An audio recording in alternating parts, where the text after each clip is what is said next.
Welcome to the RareErth podcast, a place where I bring in rare individuals to have rare conversation. My name is Manoj, your host, and now let's get the show started.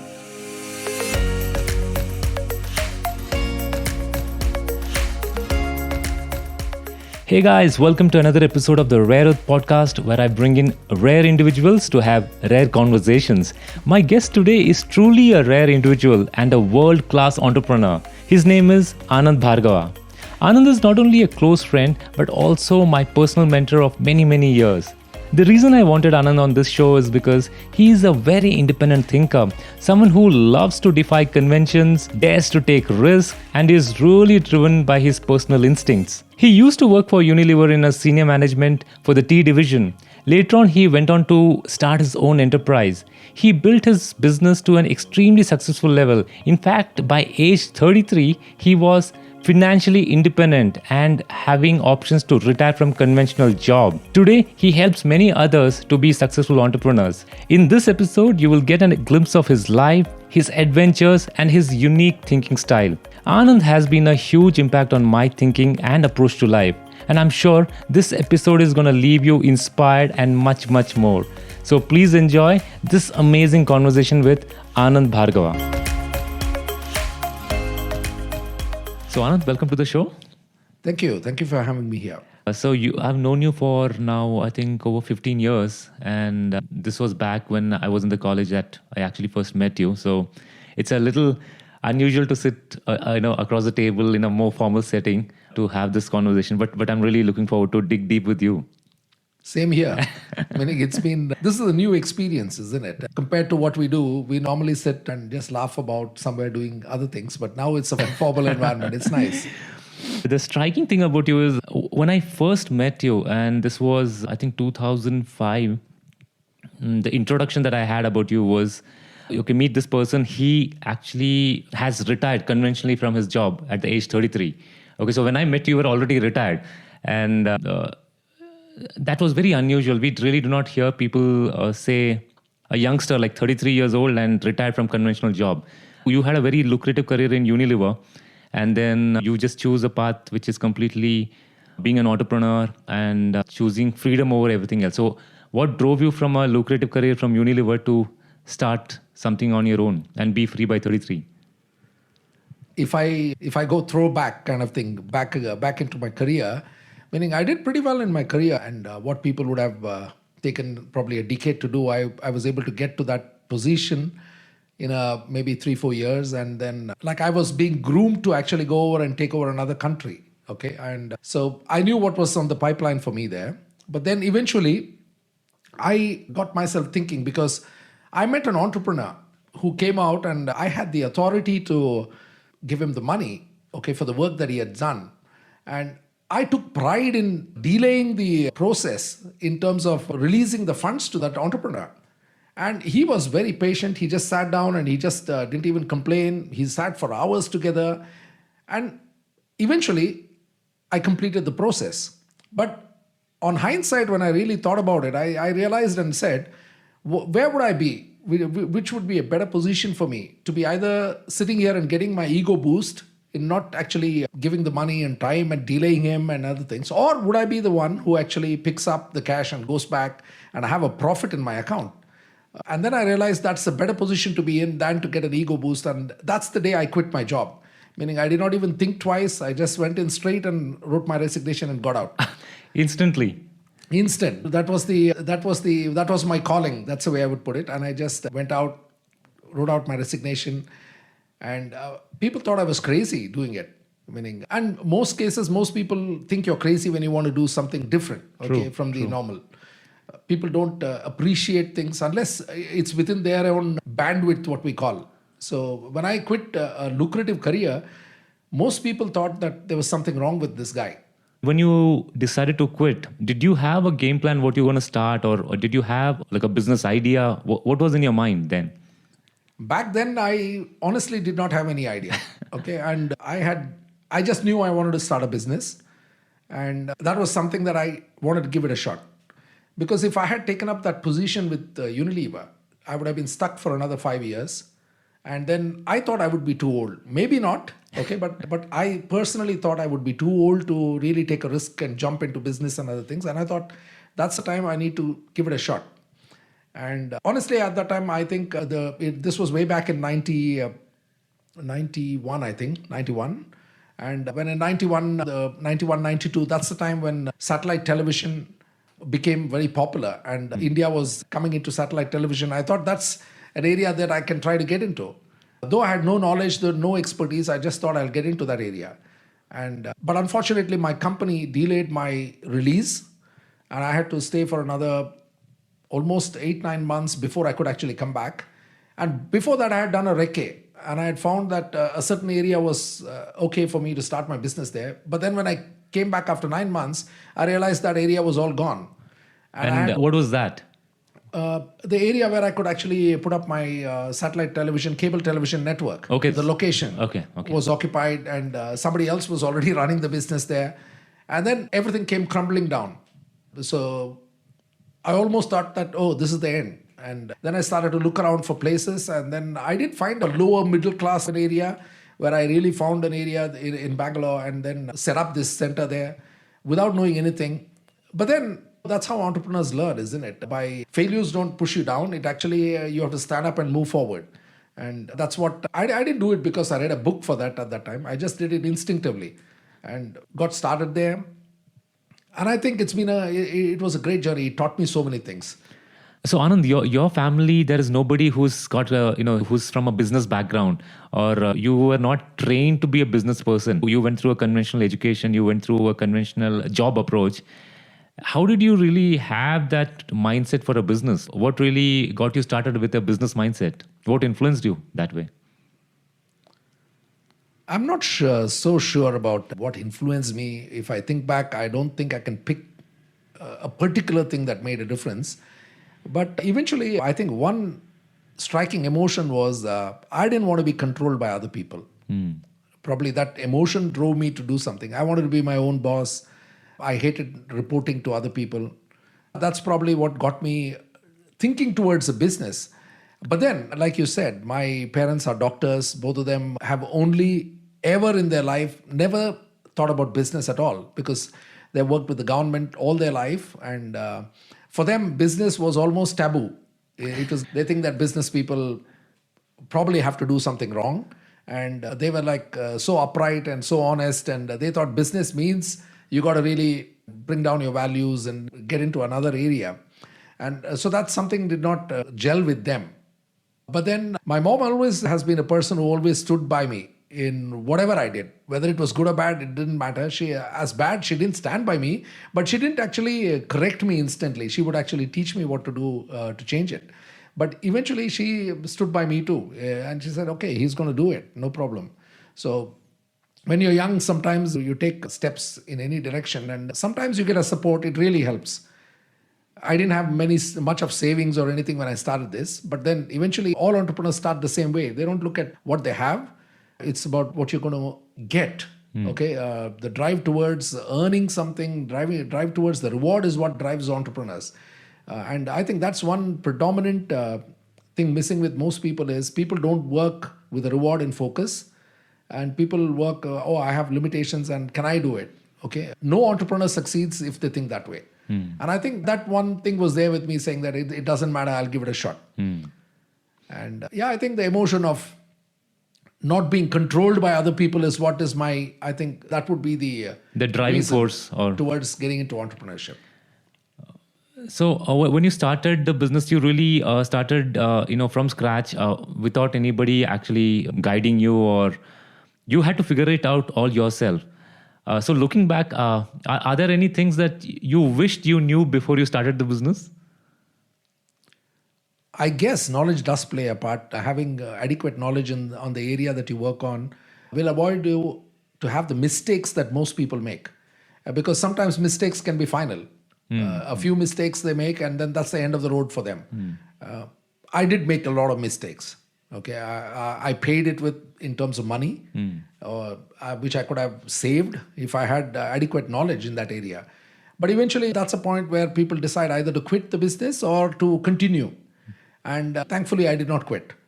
I kept going, meaning no matter what came in my way, I just said, you know what, I'm not going to let this pull me down, because the drive towards the end of being an entrepreneur, being on your own, doing things, something on our own with no control with other people, and that was, I think, predominantly higher than all the risks and failures that I was going through. So I didn't give up. That's what I think entrepreneurs need to do to succeed.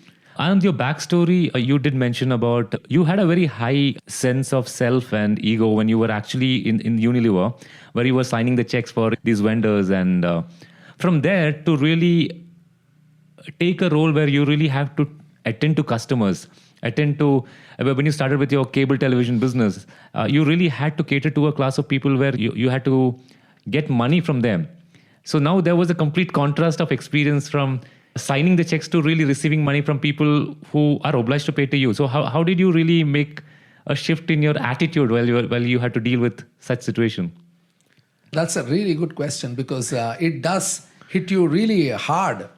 I still remember times when I got into the cable television industry. Unfortunately, that industry was not a very reputable industry in our city in India, meaning it wasn't reputable. Most of the people in that area were local, not great guys kind of thing, who are controlling that. And here I was, a corporate-driven guy coming in there, entering that market and trying to play with the people who have their boundaries are they can go to any extent to succeed. And on top of that, I came from a very high-paying, lucrative job, and where I had everybody at my beck and call.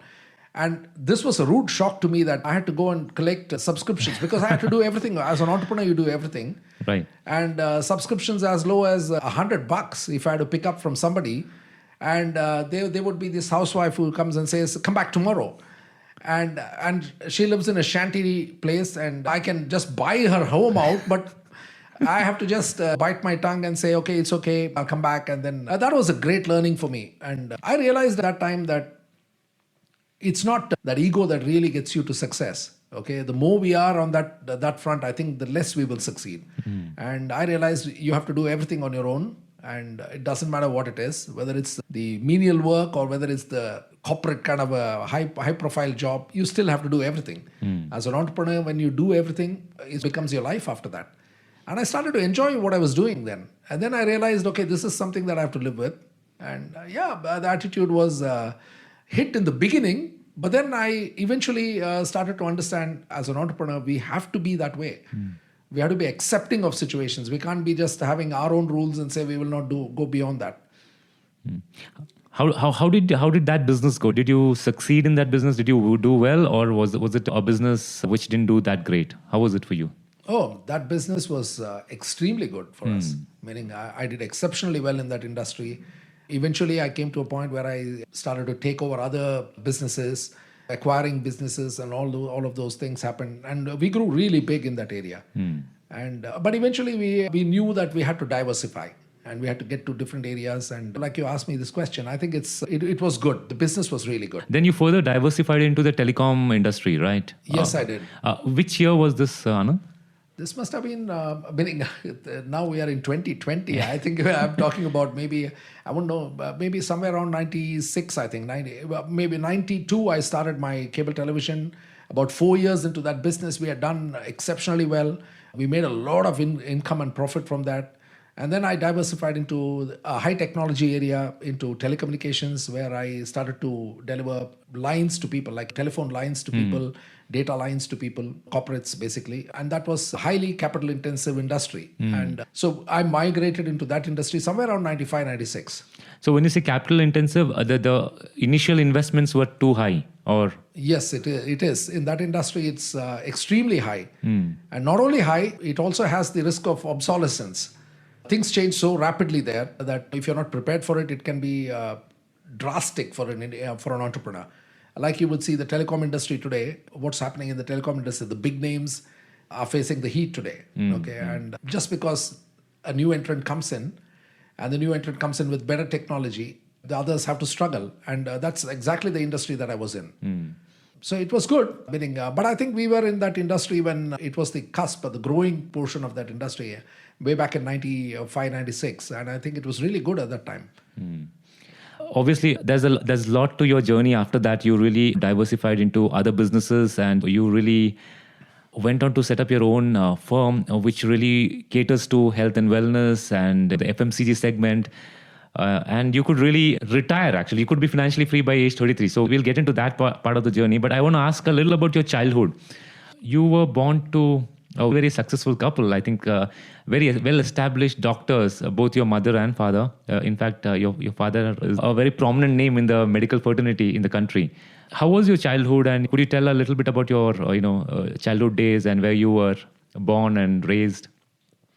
I was born in the state of Kerala. Oh, In a city called Kottayam. And unfortunately, I've never seen that city after I was born. Okay, why did that happen is, I think my parents were very open-minded. Okay, and simply because they broke some barriers in their life. Primarily because my mother actually is a Tamilian who had her parents migrated to Kerala, and she grew up in Kerala. And my dad is a Kannadiga. Okay, he grew up in Bangalore, Mysore, and that area, and he studied out of Mysore. Both of them did their medicine, and eventually they happened to meet up. You can think about this way back in the 1960s or something, whatever. So in that 50s, I would say. They met up when they were studying for their post-graduation. They met up there because they became students there. They fell in love, and then they decided to get married.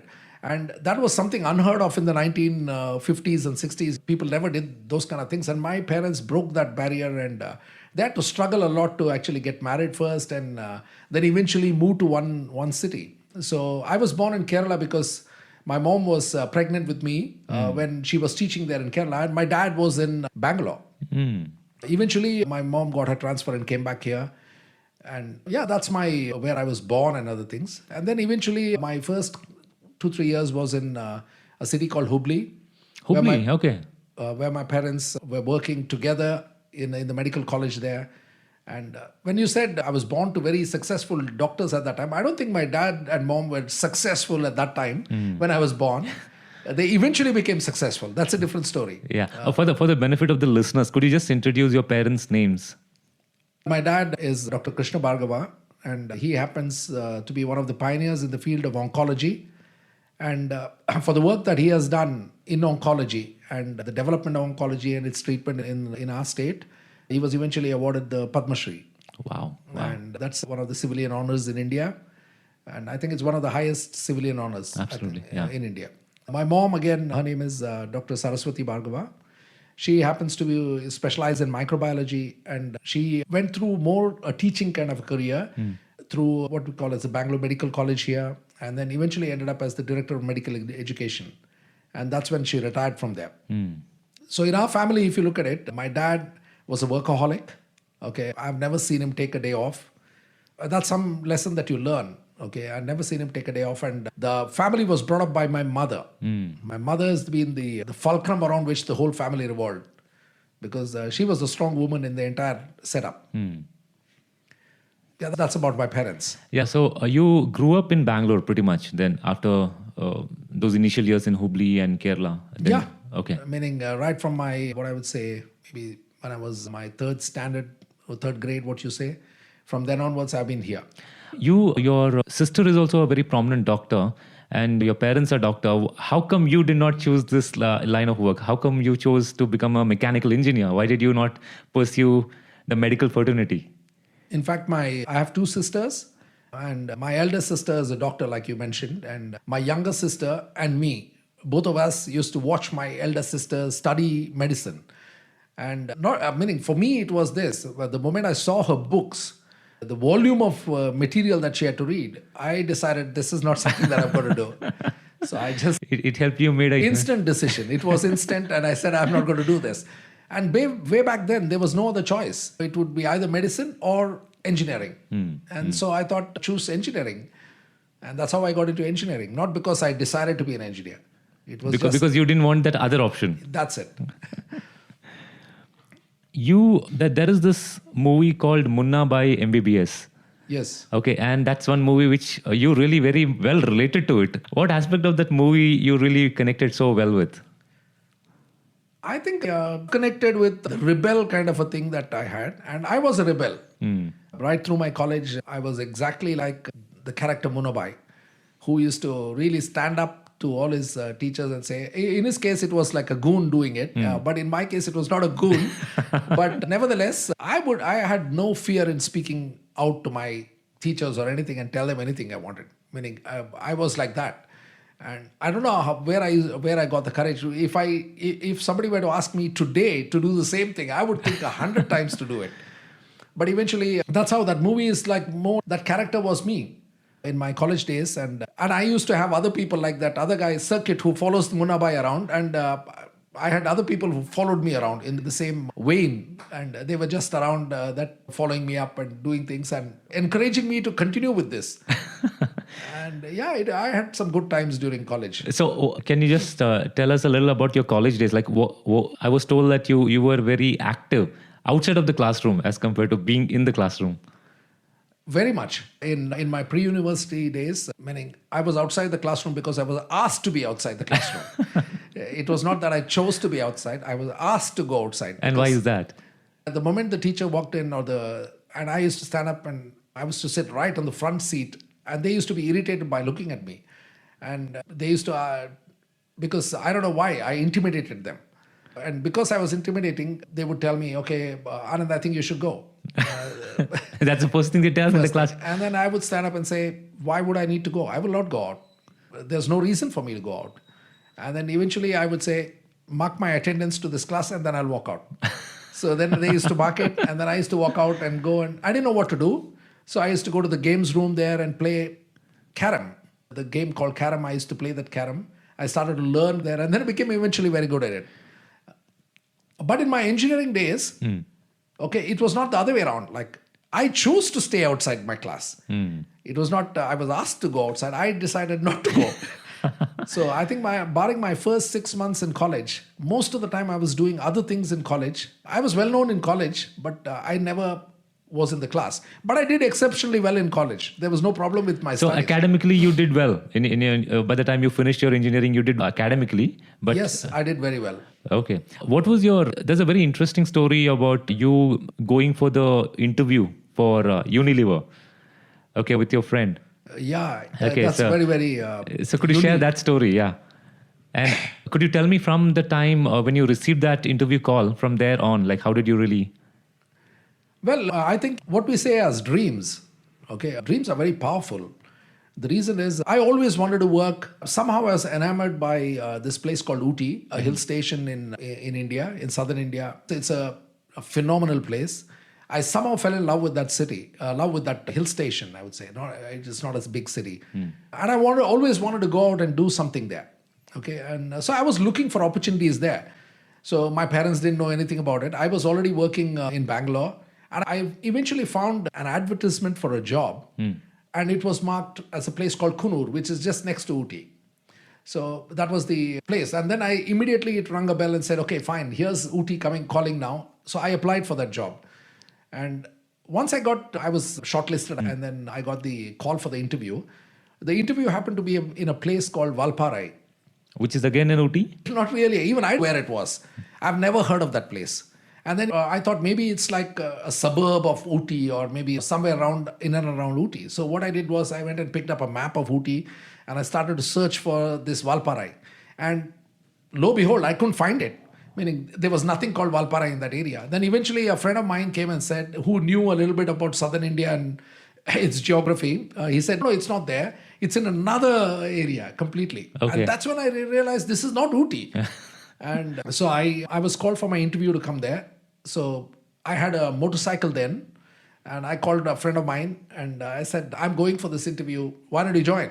And he agreed and got on. He didn't know what he was getting into, but eventually I think we rode all the way to that place. How many kilometers was this ride? Meaning, I'm not too sure about the kilometers, but I do know it's quite a... It took you how long to reach there on the bike? From here, we drive to Coimbatore. And that's like a highway. So we just reached Coimbatore very early. I think I left early morning, afternoon I was in Coimbatore. And then we had lunch, and we just it was just 100 kilometers away from Coimbatore. And I thought 100 kilometers, I can do it in an hour or maybe an hour and 15 minutes. Little did I realize Valpara is up in the hill. And when you go up 40 hairpin bends to reach there, you're going to go through, dense fog. You're not really be able to see anything. I had no idea. So we wasted our time all the way till evening. And then sightseeing in Coimbatore and everything. And then eventually started up. But then realized that as we started our climb, we realized, wow, this is something new. But eventually I managed to get to Valparai town.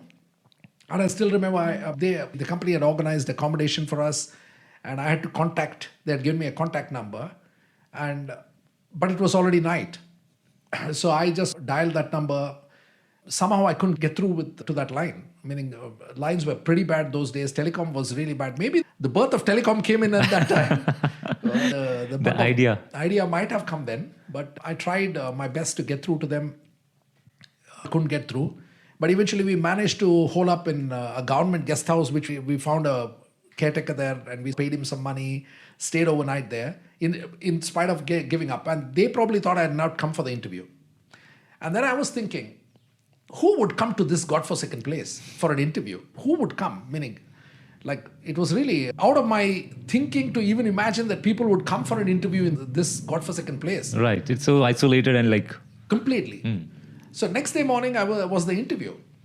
And interview or whatever you call it. Okay, so when I rode to that place, I took my friend along with me and we went there. And then I was shocked to see close to about 50 people there. Wow.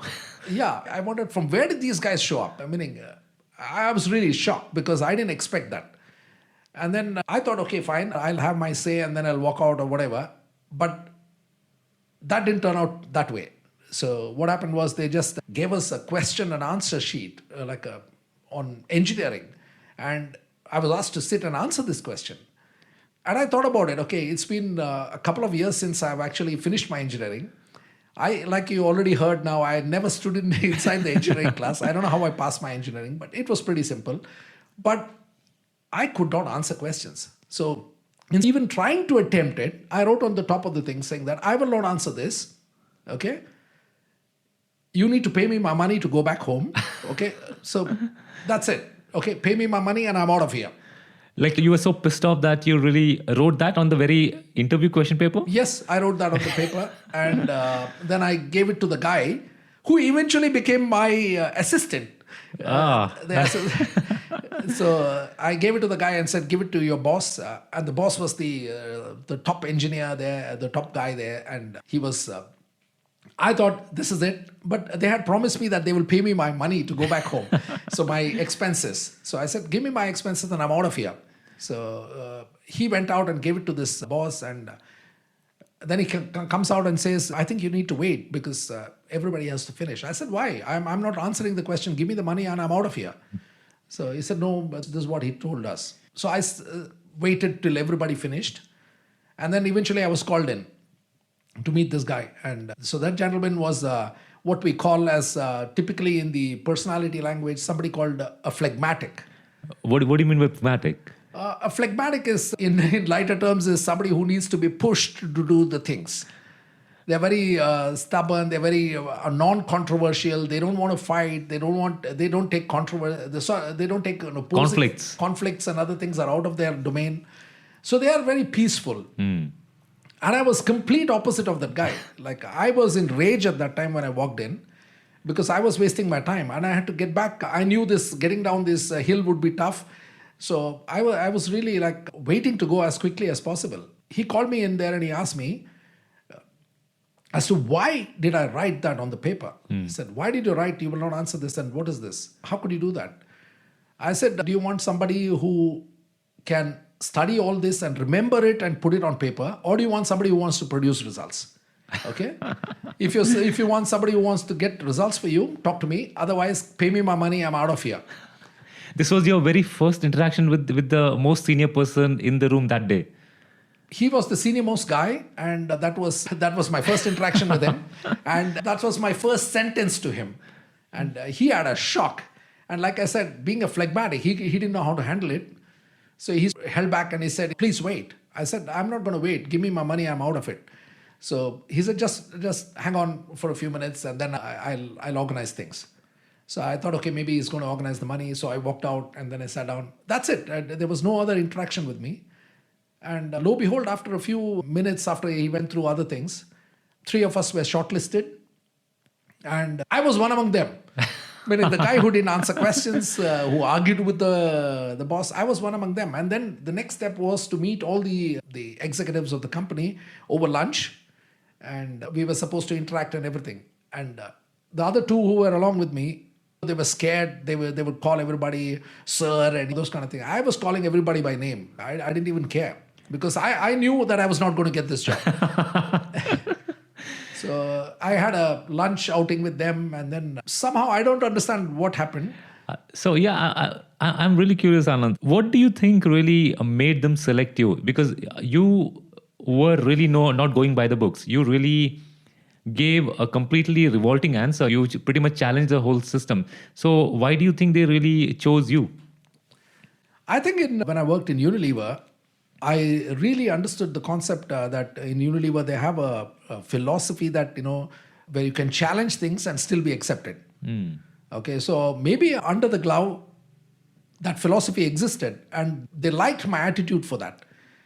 Meaning, my answer to answering the question was also one thing which I had said at that time was, see, I can find answers to this.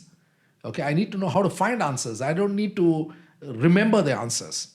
Okay, so probably they liked my attitude. And at the end of the lunch outing, out of the 3, I was the one who was chosen. And they said, we are very happy with you here. So I said, okay, fine. So what next? And that's when they said, you need to meet our president and a vice president. We need to meet them. And I said, where are they? Meaning, where do they stay? And then comes the beautiful word, Kunur. And then I thought, wow, here's what I'm getting to Kunur. That's where I wanted to go. And I had originally planned that since I'm going to Valparai on the way back, I'll hang out at a small little place somewhere in Ooty or somewhere. And at that time, I was not financially well off or anything. It's just, I couldn't even afford just a basic property I would have been able to afford. So me and my friend would hang out there and maybe have some sightseeing and then do that. But guess what happened? They said, you need to meet your president. And they asked me, when do you want to leave? I said, right now. So they said, we'll organize your accommodation there. And so they paid me my money there. I took my money and I got onto my bike and both of us took off from there. And then we rode all the way to Kunur. And when I reached Ooty, they had already given me, this was not in Kunur, it was in Ooty, the place where I was put up. So they had booked a 5-star hotel for me. Wow. And that's the first time I ever stayed in a 5-star hotel. I'd never stayed in a 5-star hotel before that. So me and my friend were shocked. And we thought, okay, fine, let's enjoy our life here. And anyway, I'm not going to get the job. So the next day was the interview. So you're saying your selection process happened after the accommodation? The next day. Okay. The story you just mentioned, that happened the next day, after the accommodation. No. This was my meeting with the vice president and the president. But you were already selected, right? So what do you mean by you will not get the job? No, the final call lies with the president. Okay. So you were sure that is not going to happen? Yeah. So I knew that it's not going to happen. I said, enjoy my time here. And I really didn't think I would make it. Okay. Because I had no idea about this philosophy and other things. I just thought, okay, fine. I don't understand why these guys want to... because I had no idea whether the other person was also selected. Maybe they wanted to send 3-4 people. I had no idea. I realized only later that I was the only one. Okay. I thought maybe there will be many more who will go there. Yeah. So fast forwarding from there, you really, went on to head one of the largest divisions of you were in the tea business, right? That's right. You were handling the tea division. Right. And you spent many years in Ooty with all the 5-star amenities and everything, but you were living a very isolated life. How was those years like? How were those years for you? The first 6 months is obviously a drastic change. And in fact, my mom had predicted that, in 6 months' time, you will actually quit. And I did quit. You did? Okay. I did quit means I didn't quit. I gave in my resignation in under 6 months. And what triggered, what happened after 6 months? Like that you said you had enough. Like what happened? Because my mom knew that I was a person who would hang around with friends and other things. And there I was completely alone. And the unique thing in the tea industry is most people get married very early. anybody who's working as a senior management there would be married. And I was the only bachelor. There was nobody who was unmarried there as a single, and everybody else was married. So I had my own limited kind of bandwidth on which I can, socialize and do. And plus, we had lots of restrictions in the way we socialize there. Yeah, loneliness hits you there. Then eventually, in under 6 months, I did resign, exactly like my mom predicted. I did that. But eventually, my managing director was an exceptional guy. He was an Englishman, and he really knew how to handhold and groom me correctly. So he convinced me to stay back. And then eventually, that was a 7.5-year journey after that. Why would you call him an exceptional man? What attributes of him really, makes him exceptional? I need to go back to my interview again, I think, though it's a little bit hitting. When I went to meet my vice president and president in Kunur, I remember I was given the time at 10 a.m. in the morning, and I go with this friend of mine, and we reach there, and I talk to the receptionist. I'm there at 9:45 a.m. I want to keep time. I'm always somebody who keeps time. So I went there at 9:45 a.m. and 9:45 I was ready for the interview to meet with this. 10 a.m. was my time. And come 10, the guy doesn't show up. The vice president doesn't show up. I waited for another 10 minutes. He doesn't show up. So I got really annoyed. So I went to the secretary there, and this friend of mine is pulling me and saying, hey, you're come for the interview, so just be patient. Right. Don't get annoyed and don't get angry. Let's wait. Let's be patient. But then I said, no, forget it. So I went to the secretary and I told her, look here, I got other things to do. If your guy can't keep up his time, tell him I had something else on. I'm going out, finishing that and coming. Let him wait for me. So on the hindsight, I knew that I'm not going to get this job. Anand, how old were you then? I don't remember. Like, when do you finish engineering in any? I think you must be in your early 20s. Yes. Early 20s. Yes. Yeah. Wow. So guess what we did? I didn't have any appointment. I didn't have anything. I took my friend and said, come, let's go sightseeing. So your important activity that you had to catch up on. So I went and saw some places around Kunur, came back after another hour later, and then this guy was already there by then, and he was fuming. So when I walked in, the first thing he said is, meaning, you could not wait? Meaning, what is it? I said, if you can't, I told the guy straightforward, I said, if you can't keep your time, don't expect others to wait for you. Wow. So he didn't know what to say. And then eventually he just clamped up because this was something unexpected for him. And then he said, you need to meet, it's better you go and meet the president, okay, and CEO of our company. So when I walked into the CEO, I was really angry at that time, meaning because of all these things. And when I walked in, I thought this guy would be just the same. And this was the Englishman. And when I walked in, this guy walked out from his big mahogany table, huge table. He walks out and, hey, Anand, come in. Let's have a cup of tea. Can I make you a cup of tea? And I was shocked at that approach. Okay, so he made me sit down. And then he said, how would you like your tea? Meaning, I was never a tea drinker anyway. So I said, any which way that you want to make it. So he made tea for me. He brewed it himself. And then he brought and came and sat next to me. Okay. And then didn't speak to me about the interview, nothing. He just started to have a chat about me. And I think it was a great experience. So he knew the position that I was in. He knew that I was angry. And he could defuse that situation overnight. His people skills were exceptional. That's interesting, yeah. And as you grow higher up in the ladder, people skills is what really matters because you deal with people and emotions. And he was exceptional in that area. And I grew to build a very great relationship with that gentleman. And meaning, I always loved him for the way he actually handled us. It was an exceptional journey after that, working with him. I think there are so many interesting takeaways, like the fact that one is you have been very unconventional from the beginning, and the people with the right mindset who can recognize that, identify that, they really connected with you and they helped you groom in your career in the early stages.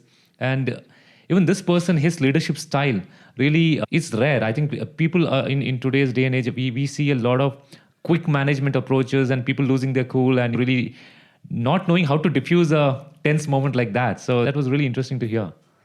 Yeah, sometimes, like you said, okay, if the management style is wrong, you may lose out. Good talent are sometimes hard to come by, and good talent sometimes don't listen to you. They're willing to challenge you. And when people challenge you, Are you going to take it as a hit on your ego and your thought process, or are you willing to accept that and willing to go out of the domain and just say, okay, fine, here it is. Let me be accepting of that situation. Most people are not. Unfortunately, most of the people in management are like that. They think that any kind of confrontation is against them instead of being open-minded. And I think I learned a lot from my CEO there about how to deal with people, because I was very aggressive. That's the way I would put it. Aggressive in my management style and everything. But eventually, he taught me so many things about moderation, accepting. And I think I've become open-minded, or what do we say? Like, I accept today anything. I think some of these inputs that have been happening earlier in my life has helped me develop that personality that I accept anything today. I don't think anything is out of the norm today.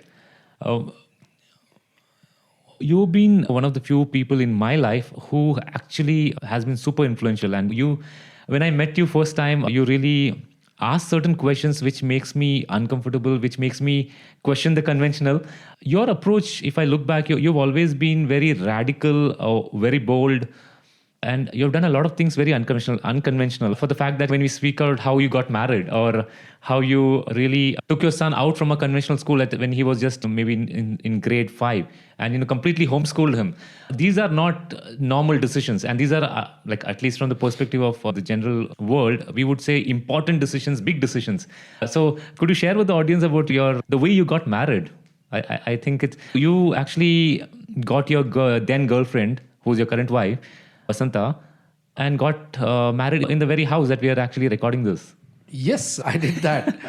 And yeah, meaning I still remember Vasanta. If I talk about Vasanta, how did I meet Vasanta? Vasanta's brother used to be a friend of mine. And when you go back and understand that I was in the cable television industry, Vasanta was already in the cable television industry. Oh, she was already doing that business. She was a businesswoman there, and she was doing pretty well. And I had absolutely no knowledge in that industry. My first learning about the industry came through Vasanta. Ah, okay. So I pinged to my friend and I said, you guys are in the same industry. Can I get some knowledge in that industry as to where I buy things? How do I run the business? What do I need to do? So I had absolutely no idea. So I lent on my friend, and he obviously introduced me to Vasanta. And Vasanta was the one running the business, not my friend. And I learned about cable television through her. Okay, and then eventually we got to know each other very well. And eventually when we decided to get married, so like I proposed to her and I said, let's get married. And then she took some time to decide. This was after how many months of doing the cable television business? This was probably about 92, maybe around less than a year, maybe. Okay. Less than a year, or maybe a year. Okay, and then so I just proposed to her one day out of the blue, and I told her that I'll get married to you. What aspects of Vasanta really got you interested in her? Vasanta is quite exceptional in certain areas. If you think about, meaning I was completely not an organized guy. I was a guy who would do things instantly, like out of instinct, and she would be very organized. She would be very methodical in what she did, and no abrupt decisions, taking everything calculated and the right way. Whereas in my case, I could make a lot of mistakes just by jumping the gun and going and doing it. But sometimes the rewards are higher in this area too. Right. So, and plus, she was a complete opposite of me. Okay, and opposites attract. And I realized that there are so many areas of my life that are not going to be complete if I didn't have somebody who would complete it. And that was what Vasanta was. She was completing every area of my life. And probably I completed some areas of my life, because women are always better off than men in all areas. And that's how it was. And so out of the blue, I proposed to her. Out of the blue, complete. She didn't expect it, and I proposed. And then she took a couple of days to think about it. And eventually she agreed. And when she agreed, we had to get married. So I was very sure that we are not going to have this conventional wedding and other things. And why was that?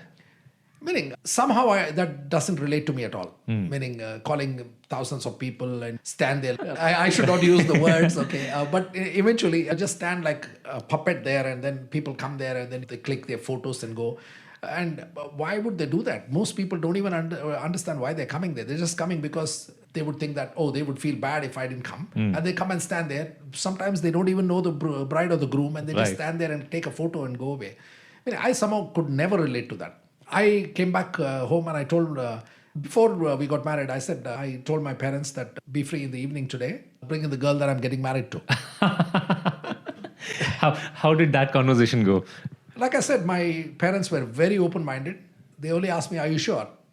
I said, yes, absolutely. Then I brought Vasanta home in the evening, and my dad and mom were there, and my younger sister was there too. And my elder sister already was out. She was doing a post-graduation. She was not in our city. So when I introduced Vasanta, I thought my parents would grill her or whatever and ask her questions or whatever. My parents, of course, would not do that. But my mom asked her a question. Are you sure you want to marry this guy? And I was shocked. I said, whose side are you on my side or her side? Then Vasanta said, obviously, yeah, I want to get married. And then my parents were okay with it, meaning there was no issue with that. And then I told my mother that when I get married, I'm going to do something simple. It so happened my elder sister's marriage was also around the same time in 93 December. And so my elder sister came to know that I'm going to get married to her. And then she said she was due to go away to the United Kingdom. And she told me that she wanted me to get married such a way that she could see, because she didn't want to miss my wedding. So then I told her that I'll get married, registered marriage. And I walked to the registrar and they told me that you need 30 days time before you can actually get married. You have to put up a notice and whatnot. So that was out of the. Then I came to my mom and said, what do I do? She said, you won't like this, but there is a guy, a priest that I know who would be helpful in getting it done. If you want to talk to him, you talk to him. I said, so would he come and do our marriage? He said, yeah, sure, he'll do it. I said, we'll do it in our house. So my mom said, okay, if that's what you want, it's okay, let's do it. That's amazing. Your mom being open to this very idea. And this was like way back. We still do not hear families open to the idea of marrying so simply. So it's really interesting to see that side of your mom. In the current COVID situation, like under 50 now, and way back in 1993, when I got married, we had less than 100 people in our wedding. And that too, it's only friends, right? Nobody else. Like we didn't call the jing bang and the relatives and other things. We just left them alone to their peace and we got married. So I called this wedding guy, the priest, and he came and he performed our wedding, the rituals or whatever you call it. And I wanted everything quick, so within an hour everything was done. So the rituals were completed and then I got married, and it was funny. Then everybody left and Vasanta stayed at home. That's it. That was our wedding. It's very interesting, Anand. I think I still cannot digest the process that it was so differently done then. And your parents obviously were very open to embracing change of all sorts. And they really wanted to get a reassurance from Vasanta whether she wants to marry you. Yes, they did. And now you guys have been married for over now 25, 26 years? Yes. Wow, quite a journey. And there are a lot of aspects of your life, really. I can dig deeper, but I think that'll be a very long conversation for us. I want to speak about Ashwin, your only son, and who was actually going to a school till the grade 5th, if I'm right? Grade 4. Okay, and then suddenly you make up this decision to take him off the school and completely homeschool, or like no schooling, and he went on to become a professional sports person, and today he's like an adult himself, doing fair for himself as an entrepreneur. Could you tell a little about that decision of taking him off the school? What made you decide that? It started, I think, in grade 4. I don't understand what happened to Ashwin. And every time we used to come back home, we used to be, as business people, we go out and build up business. So by the time we come back home, he would be dozing in front of the television, maybe. Television would be on, and I would see only cartoons playing there. He wouldn't have switched it off. And then somewhere around mid of his 4th grade, I suddenly noticed that every time we come back, there's a cricket match playing on the television, and he's slept in front of the television. And then one day he walks up to me and he says, I want to learn how to play cricket. I said, okay, sure, let's do it. So then I started to scout for places where we started to look around for places where he can actually go for a cricket coaching camp. And lo and behold, a friend of ours walks in that particular moment, and he says he knows a place. And then we go there right now. So I took Ashwin and we went there, and I enrolled him straight on into that setup there. And then after school was over, he would come back by around 3:30 in the afternoon. And then I would be waiting in the car outside. And he would jump from the bus directly into the car. And then I used to take him to the camp. And then he would play practice his game. And then I would get him back. And then one day he comes up to me and he says, the people who are really, wanting to learn, come in the morning too. Okay. I said between 6 to 8 o'clock in the morning. And that's when 6 o'clock, 7 o'clock he leaves for school and he comes back only by 3 in the afternoon. Then I asked him a question. He's so young, but still I asked him this question. Are you serious about doing it? He said, yes, I am. And I said, okay, if that's the case, I'll take you out of school. Give it a year. Okay, if you like it and you love it, continue doing it. If you don't, go back. After all, it's a year.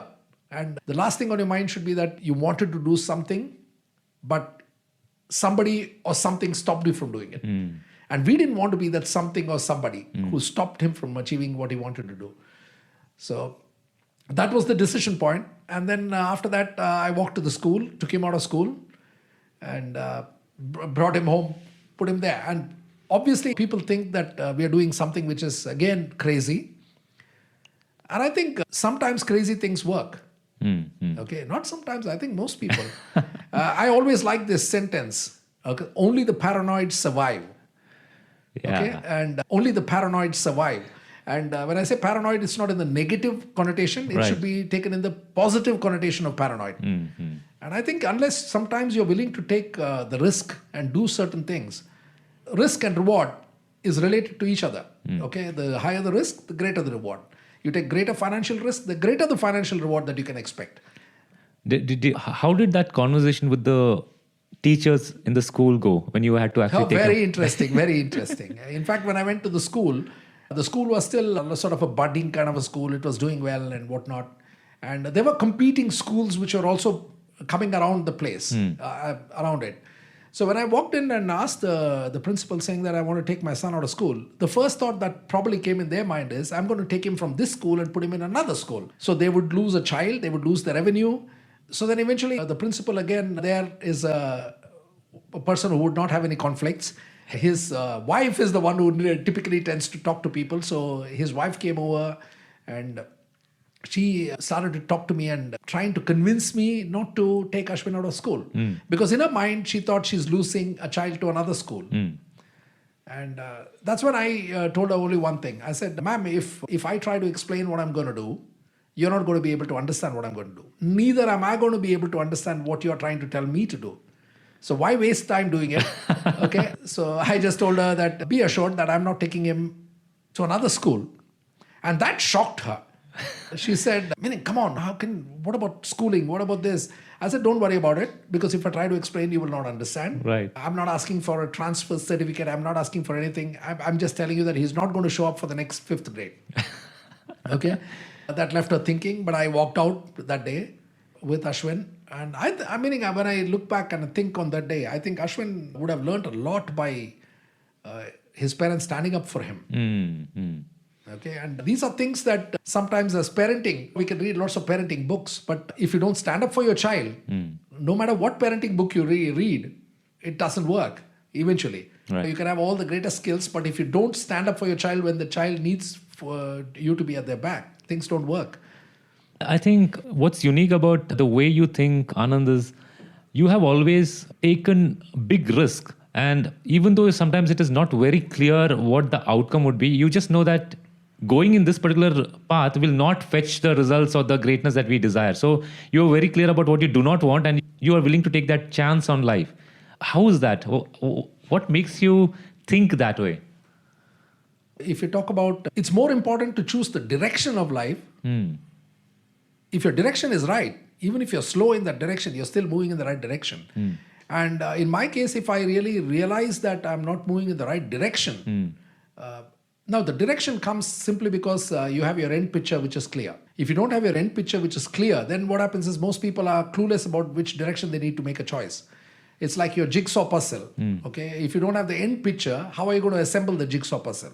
If it's a large 1,000-piece jigsaw puzzle, you can't put it together simply because you don't know what the end picture should look like. And that's what most people live their lives with. Meaning, we were very clear that, in our life, we need to be financially secure. Okay, what is financially secure? you make more money than you spend, okay, at any point in time. And we do make a lot more money than what we spend, okay, what we can expect to spend, okay. So that's number one. The second step is we have to work towards that direction. Second thing is we want to ensure that we have enough time to do the things that we love to do, not just spend all our life working. Because a majority of our people in the world live their life working right through their entire life, and by the time they realize that they have to do something more in their life, they don't have time left with them or the energy left with them. They are already too old to do things that they want to do. So we were clear that we wanted to get that. So we started to look for areas and directions that would lead us in that path to give us financial security, financial independence, and time along with it. So if your end picture is clear, I think it's going to be easier for us to make that choice. And we have always tried to get our end picture right. In most cases, we are not 100%. Nobody gets it 100%, but we are getting there in a way. And I think it's been a rewarding experience in that context. You later on started your own business where you worked with a lot of people in grooming them to set up their own businesses. Yeah. And you have worked with thousands of people actually in real time over the years, where I have seen you work with a lot of people with a very unique leadership style. Typically, if you see that there's a lot of coaching going on there's a lot of teaching going on out there.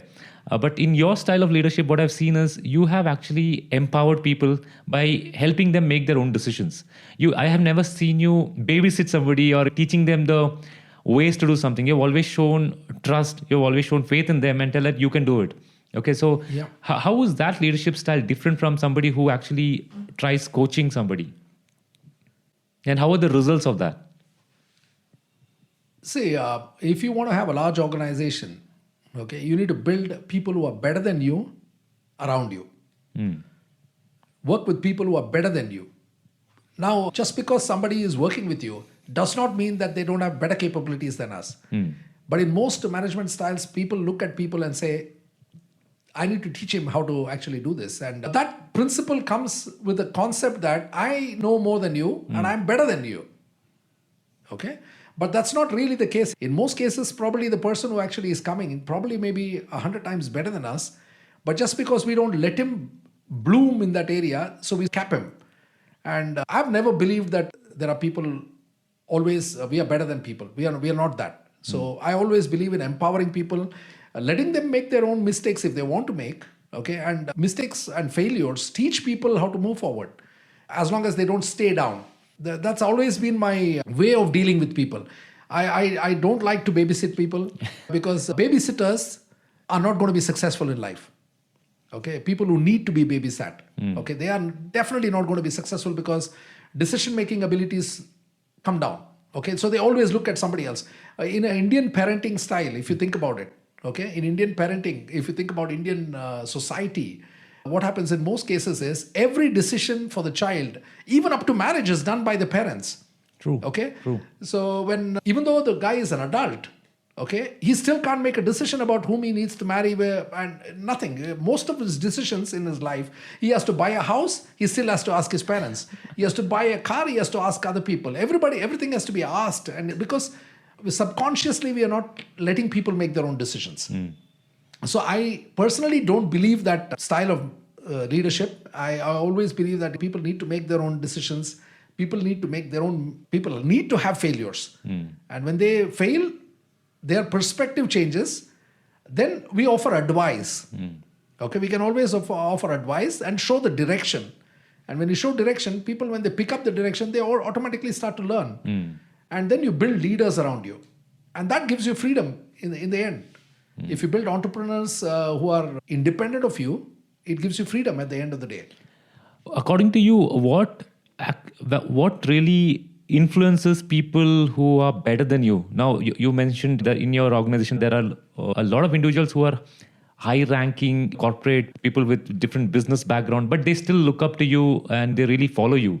What do you think is the factor which influences people who are better than you?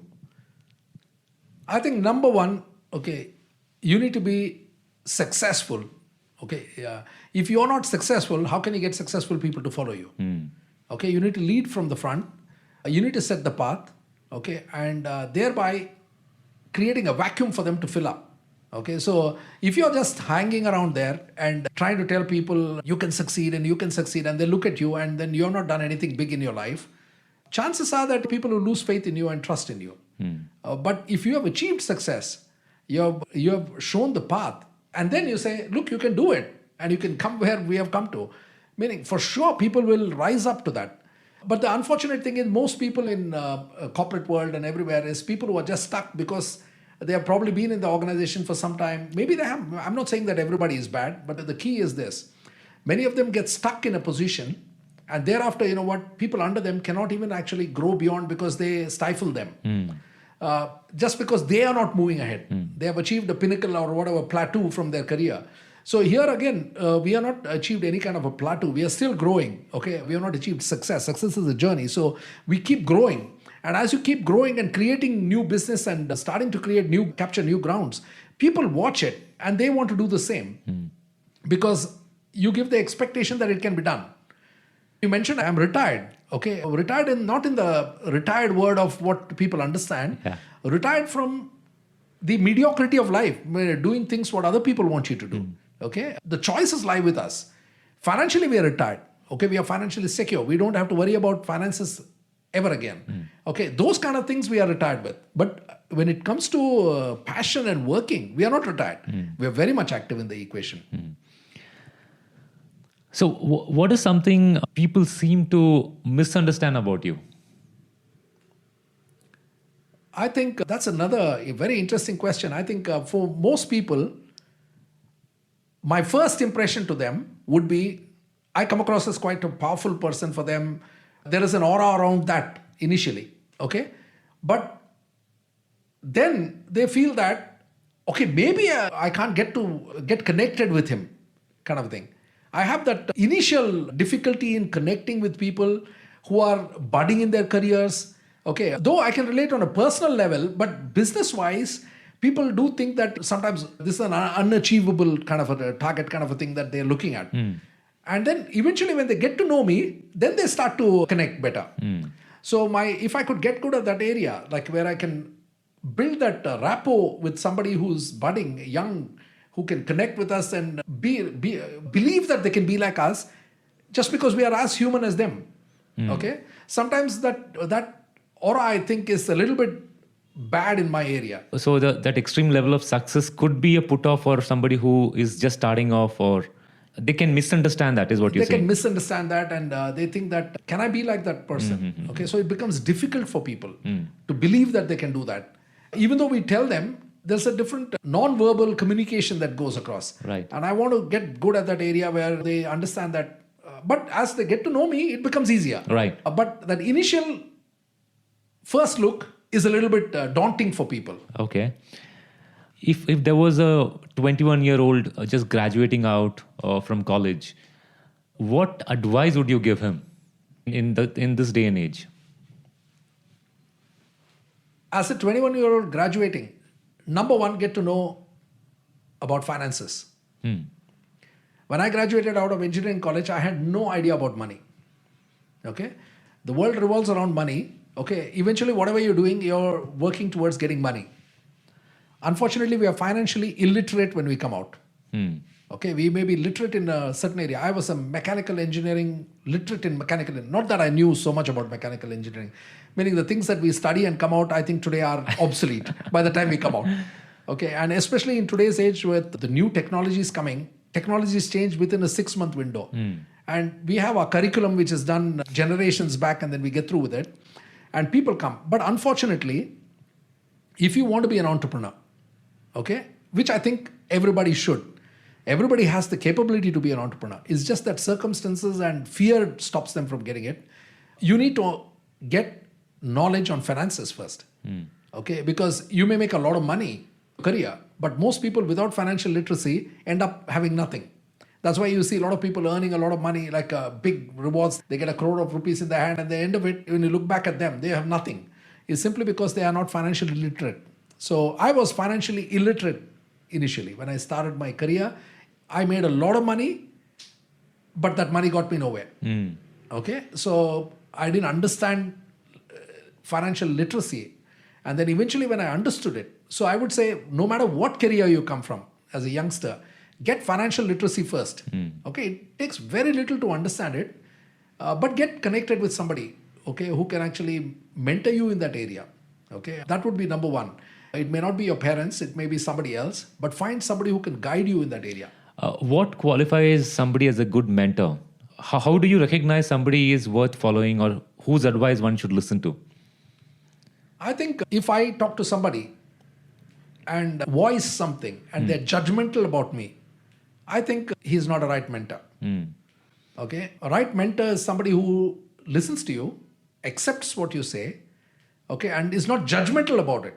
Because there's a difference. When it's judgmental, they're not going to give you the right answer in the latter part of your interaction with them. At some point in time, because they've already drawn a line and put you into a bracket.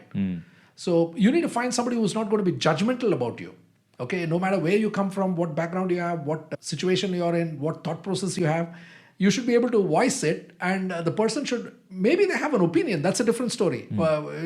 We should not mistake an opinion with judgmental. Right. Judgmental is final. I've already decided this person is like this, and I'm going to only say that. Yeah.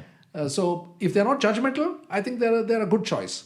And when you speak about financial literacy, what are some good resources apart from trying to connect with a potential mentor? What are some good resources a youngster actually can learn from?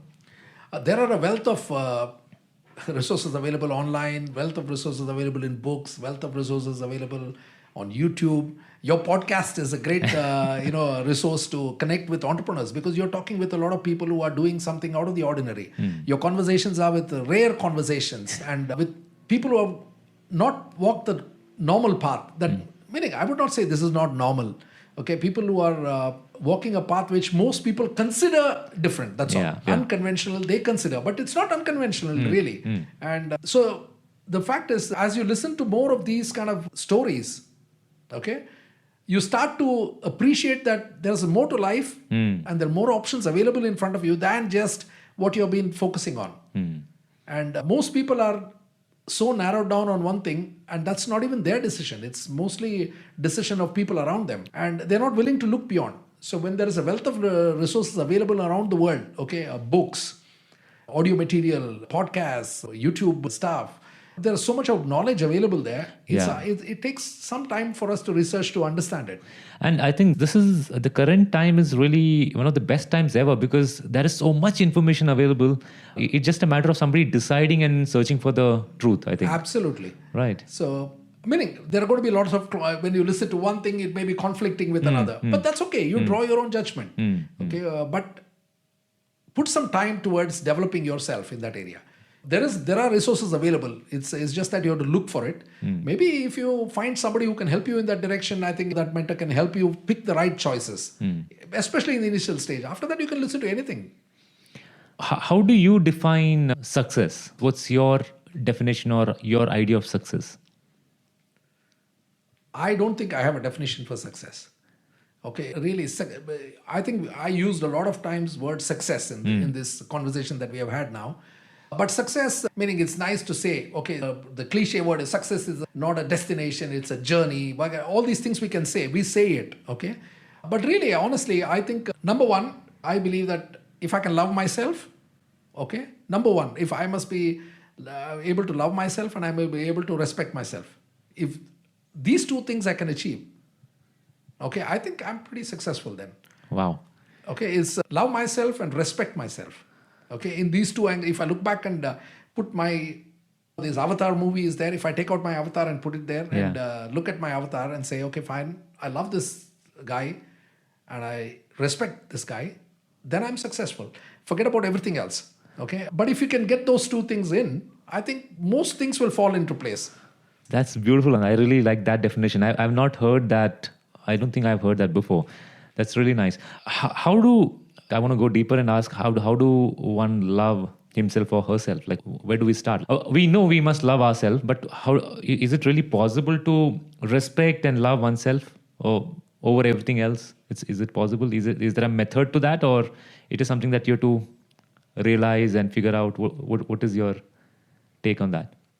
The take is, it is a difficult task.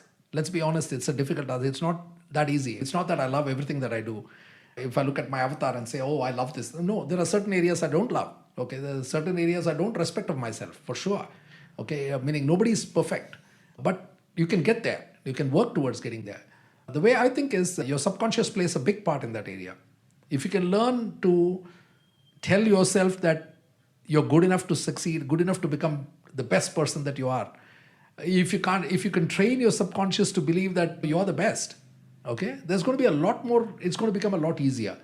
But if your subconscious is speaking a different language and you're trying to speak a different language, it's not going to work. No matter how hard you try, it's not going to work. Eventually, what you put into your subconscious makes a big difference in the way whether you can achieve these two goals of loving yourself and respecting yourself. Very well, very well.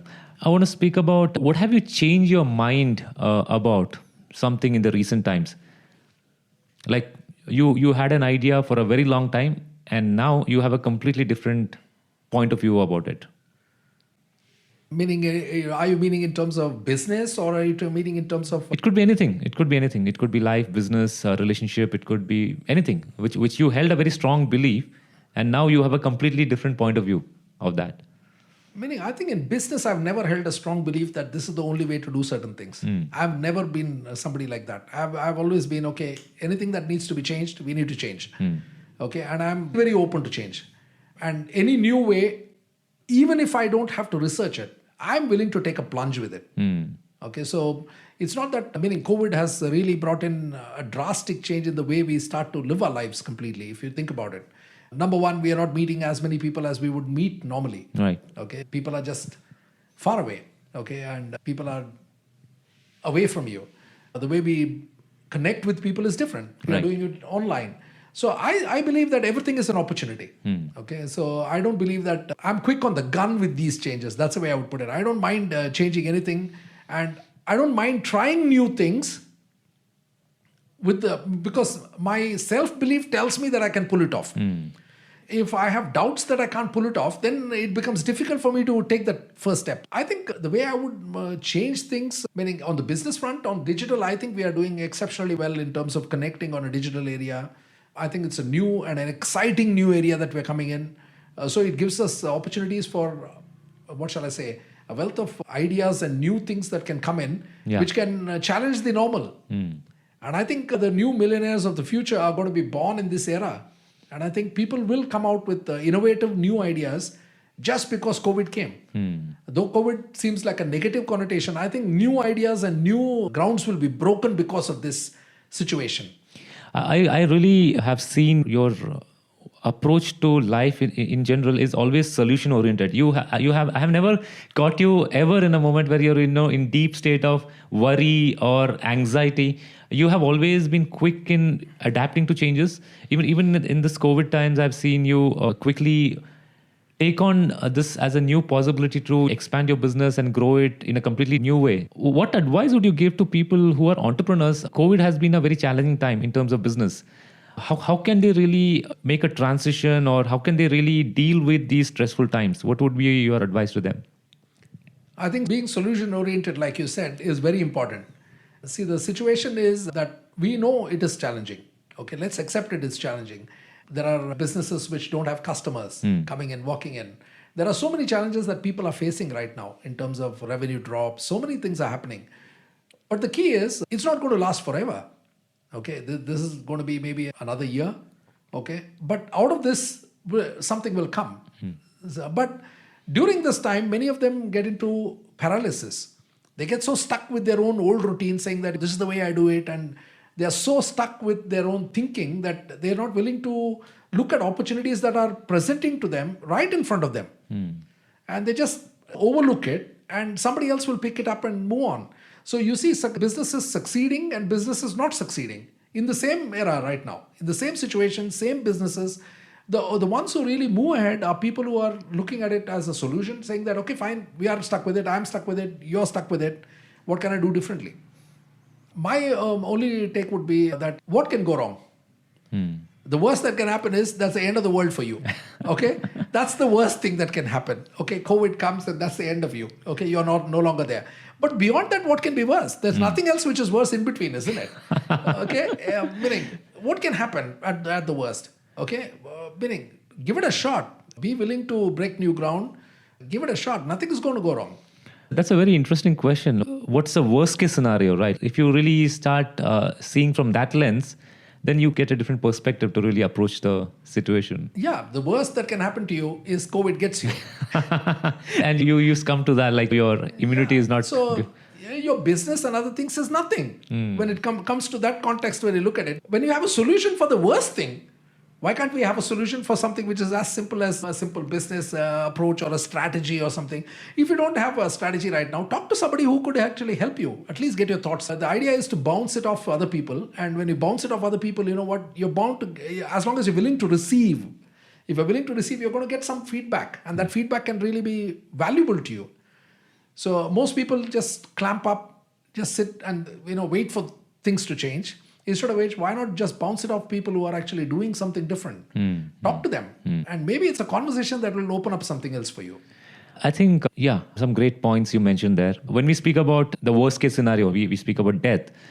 I remember having this conversation, I think this was maybe a year back, where you mentioned it's important that people actually make their will. Yeah. Okay. And you said, I don't know why people have to wait till last to actually prepare their will. Why don't they? It's important that they prepare will earlier. What are your thoughts on that? What was that made you say that? No, the reason I say that is, meaning, making a will is an important thing in life. It's not that you have to wait till death for you to make something like that. And people keep a will as like a negative connotation, meaning I think it's a responsibility it's more a responsibility that you have to have towards your family. If you don't do it and you leave things in a disarray, and then you just leave the world, meaning you're going to cause a lot of confusion and people are not going to be as happy as they could be. It doesn't stop, meaning just because we write a will, most people think that I'm closer towards my death, but that's not the truth. Right. It's not the truth. The truth is, death is far away, but right. The fact is, responsibility is something that you take right now and you nail it. So it's quite simple to do it, but most people don't do it. I have no idea why people don't do it. It's just, I think maybe it's procrastination, or maybe it's just like the fear of writing a will. If I write a will, my end has come. I'm putting a date to my death. Okay. So you would highly encourage people who anyway plan to write a will, might as well do it early and plan it effectively. Absolutely. And if you want to change a will, you can always do that anytime you want. Once you make a will, that does not mean it's final. You can always edit it and do it. There are lawyers who do it for you. So you can always change things along the way. But the fact is, you need to at least do that. It's having a driving license. You can't drive a car without a driving license. Why not have a will for your estate that you have developed over the years? What are some bad recommendations you hear people give in life? There's a lot of advice which sounds like sound advice, but actually it is very bad recommendations. Just feel free to voice out few that you hear. Oh, wow. Examples. I think it's going to be rather tough to remember something like this right now. Like, for example, the idea of conventional education is the only way to really succeed in life, and which you really question by taking your son off from conventional education. Now he's doing well as an entrepreneur and he's successful. So the general advice is you must go through a conventional education or schooling. Okay. Education is very different from schooling. Maybe you got to get educated. You got to learn few skills in life. That is true. But conventionally, we've been told certain things. So any such things which come to your mind? Yeah, if you take our son Ashwin, I think he's turned out great. That's the way I would put it. Not just good, great. Meaning, I think people would not know that he's not been to school. That's number one. When they come across, they would, if I were to tell them that he's dropped out at 4th standard, most people would not be able to even believe it, because his communication skills, the way he articulates, the way he thinks, the way he's able to convey his ideas are not just the normal. If you take a normal kid who's gone through a schooling, it's almost like you get horse blinders which are slapped onto you the moment you get onto school. And you hear that all the while, isn't it? School, they put something. They don't want you to go outside of your bandwidth. There are certain schools which allow you to do that. But most schools don't allow you to think laterally. They fine tune you in a certain area. Academically, you need to do only that. And then forget about the rest of the world. Okay, you can think about the rest after you finish your education. And sometimes some of the most important life skills are not taught as they grow up, and the formative years of a child is so important. And that's why I think unconventional thinking and upbringing of a child makes a huge difference. I know that you are also somebody who subscribes to that idea. I know that your child is going through unconventional schooling, not the normal schooling. True. Okay, so you did that obviously because you're not looking at it like the average guy who looks at, okay, my son is destined to be an engineer. My son is destined to be a doctor. And people around that, when they have decided that this is the course of action for the child, has no choice in between. So like I said, the decision-making ability of the child has already been removed. When they are born, they're decided, okay, this is what's going to happen. And I see so many parents putting so much of stress on children and stifling their ability in various areas. But I also see lots of parents now, young parents, who are actually giving that option, which is a welcome sign. Absolutely. Absolutely. So sometimes these naysayers are going to be around you. And meaning the way I would advise is you're definitely going to get advice from people. Okay. But the final decision lies with you as to how you take it and how you perceive that advice. So in my situation, I listen to people, I hear them out, but eventually the call is mine. Okay. So I just decide, okay, thank you for your advice. It's fine. I don't even tell them anything. I just listen to it. And then at the end of it, I do what I want to do. So in most cases, I think you should do it. And sometimes people close around you are the ones who give you bad advice because they have not grown in the way you think. So sometimes there can be a mismatch, and that mismatch leads them to giving you advice. It's not bad advice, I would say. It's good in their terms and good in what everybody sees. But sometimes you need to go outside of the domain. And I think moving out makes a greater risk, greater reward. And I think in our own case, I think our son has been a phenomenal. If I were to look at him, I'm proud of him. Okay, just because of what he has done in his life. And he has learned so many life skills, which I think many people have not learned. Because I've seen a lot of people in his age bracket who have grown up, and I'm seeing them today. I find there's a vast difference. I completely agree with you. I have interacted with him, and he definitely reflects maturity way beyond his age category, I think. So that definitely shows unconventional approaches also working really well. Did you have any doubts in these years as he's growing up that what you decided was not the right thing? Did you ever have that doubt, or did people feed you with that thought, and did you ever feel that what am I doing with my son is the right thing? Or not really. I had no doubt. Okay, I had absolutely no doubt. And the second thing is, since like I said, one of the skills that I need to develop is the rapport thing of building. Most people don't voice their things to me simply because they consider me as... so most people, even if they have an opinion, they tend to keep it to themselves, or they speak to other people, but they don't come and talk to me about it. In all probability, they may speak to Vasanta about it because she is very accommodative. She listens to them. She sort of empathizes with them and all that. So sometimes people do voice to her maybe, but very rarely people come and talk to me about it because they somehow, meaning not that I'm going to react, it is just that they feel intimidated in approaching me on that front. Very rarely have I ever come across. And the big surprise for me was, I thought my dad would be the biggest critic of this decision because my mom was no more. She passed away in 2000. When we actually took Ashwin out of school, it was beyond that. I know my mom would have always supported me because she's always supported me. I thought my dad would be somebody who's like been in academics and done exceptionally well in his career. I thought he would be the one who would give me a negative opinion on this. So when my dad came to know about it, like I was shocked. Like he just didn't comment. And I thought maybe he's just holding it because he didn't want to intimidate me on that. But then when I was having a conversation with him once, and I was talking about him and what he would have done, and I don't know how the conversation started, but eventually he has one big regret in his life. He was a phenomenal tennis player. Way back in his days, in India, there was this Ramesh Krishnan and all these Vijay Amritraj guys. Those days he was exceptionally good, but he didn't have the financial backing of his family to allow him to pursue that. So he had to actually take up a career which paid something because his family was not from meaning they're from a very low middle class kind of family. So he had to grow up everything. He has created everything on his own. So he said, if I had a choice to go back and relive my life, maybe at that time I would have pursued tennis as a career. But I didn't, primarily because of various circumstances. So I was shocked to hear it from my dad. And even though in a career he had achieved the Padma Shri, he has reached the Padma Shri level, but still there is a regret in his life that he could have done something differently. The whole life journey, not just the end, it's the entire life journey itself would have been different. So yeah, I think that's the way it is. So I didn't have many critics come and tell me things. And I think you are a great example of how to really live a very fulfilled life. I think I have always felt more inspired every time I've met. And I think that's a experience many of the people who have met you feel the same. So you're so full of life and you have shown and led by example really how to live a chill out life. You have a great time connecting with your son, with your wife.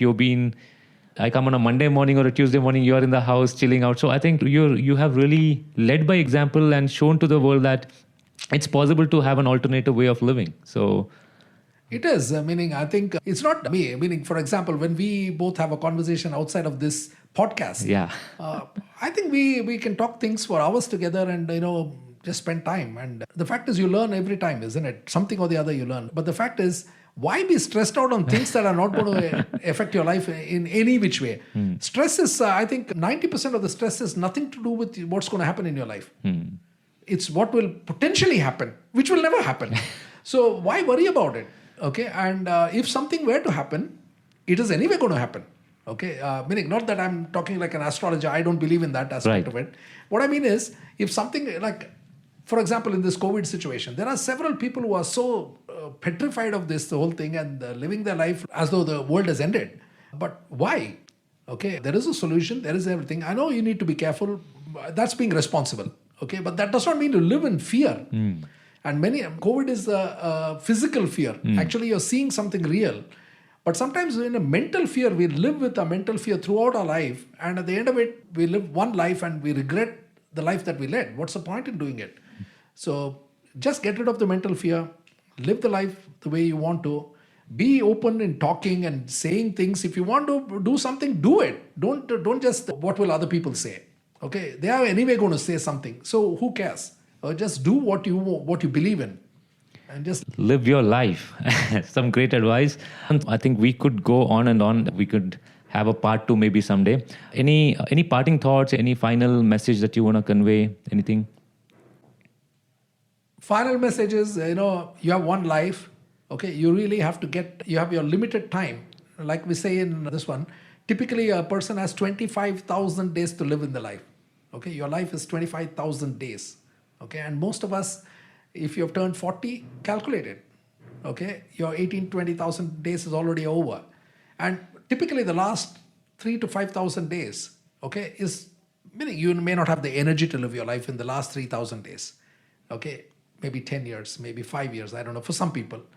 But the fact is, why waste your 25,000 days? Live your life to the fullest. Okay, and I think listen to podcasts like yours.